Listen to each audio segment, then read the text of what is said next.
Welcome back छ guys. यति लामो समयपछि मलाई कुन जोक चल्यो होइन, फेरि भ्लग हान्न मन लाग्यो। बानी पर्दो रहेछ क्या हो यार, नानीदेखि लागेको बानी यार चढ्नै गाह्रो। 2 वर्ष भयो त यार, त्यही पनि गर्दै छतिर आज केही बिहान थिएन, घाम पनि टलम्म थियो, दिउँसो जस्तो भइसक्यो यार। के गर्ने यार, बस्ने भन्ने यसो खुट्टा तन्काउ भनेर सोचिरहेको थिएँ होइन, त्यही पनि के भने पुरा जगमग ज्यालो चलिरहेको थियो। साइडमा जाउँ भने यसो के जाउँ है, त्यही पनि म गएँ ज्यान तन्काउ भनेर तन्काइरहेको थिएँ। अब के गर्ने मनै थिएन, पछि चाहिँ भएर होला होइन। त्यही माथि आज पनि 10 महिनाको 29 गते गर्दै ध्यान, वा मलाई किताबले सिद्धि प्राप्त गरे जस्तो छ।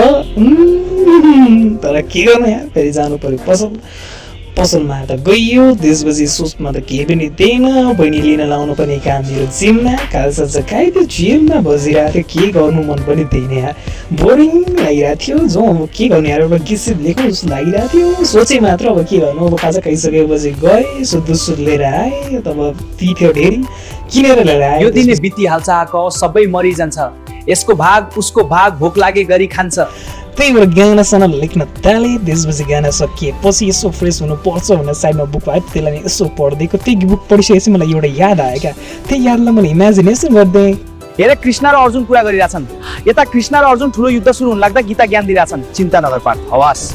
सो गाइज, यतिकै सक्यो, बहिनी लिएर आएँ। आजको दिन यतिकै नै complete. Thank you so much, tata by.